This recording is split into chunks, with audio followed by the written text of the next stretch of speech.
Digital যুগে যখন এক ক্লিকেই পৌঁছে যায় বার্তা, সেখানে উন্নত দেশ হওয়া সত্ত্বেও এখনো পৌঁছায়নি ইন্টারনেট।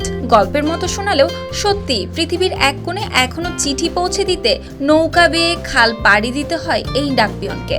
আর সেই কাজ 1-2 বছর নয়, টানা 15 বছর ধরে করে যাচ্ছেন আন্দ্রেয়া বুনার। পৃথিবী যেখানে দৌড়াচ্ছে ইমেল আর কুরিয়ারের গতিতে, সেখানে এই নারী এখনো নৌকা চালিয়ে বাড়ি বাড়ি পৌঁছে দিচ্ছেন চিঠি। ফোটানোর ঝামেলা ছাড়াই নিরাপদ পানির জন্য ঘরে আনুন পিওরিট। কল করুন 16627। অনেক বৃদ্ধ মানুষের কাছে এখনো সবচেয়ে আনন্দময় অপেক্ষার মুহূর্ত হলো ডাকপিয়নের আগমন। আর সেই অপেক্ষা পূরণ করতেই খালপথে নৌকা চালিয়ে আসেন আন্দ্রেয়া। জার্মানির ছোট্ট এই গ্রাম লুবেনাউ অঞ্চলে 1 যুগেরও বেশি সময় ধরে এভাবেই চলছে ডাকসেবা। এপ্রিল থেকে অক্টোবর পর্যন্ত প্রতিদিনই তার কাজ করতে হয় এই পানিপথে।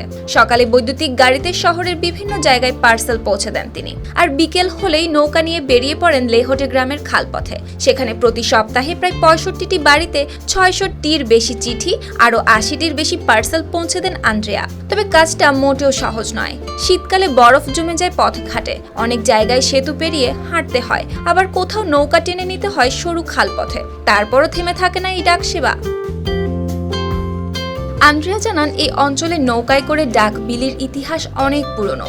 1950-এর দশক পর্যন্ত আশপাশের আরও অনেক এলাকাতে এইভাবে চিঠি পৌঁছে দেওয়া হতো। পরে সড়ক যোগাযোগ তৈরি হলেও লেহটে গ্রামে সেই ঐতিহ্য টিকে আছে এখনো। স্থানীয় বাসিন্দারাও আজও এই ডাকসেবাকে মনে করেন নিজেদের জীবনের অংশ বলে। বিশেষ করে বয়স্করা যখন ডাকপিয়নকে নৌকা নিয়ে খালের মোড়ে দেখতে পান, তখন তাদের মুখে ফুটে ওঠে হাসি। আর সেই হাসি ধরে রাখতেই ইউরোপের সেই পুরনো সময়ের গল্প আজও ধরে রেখেছে এই নারী।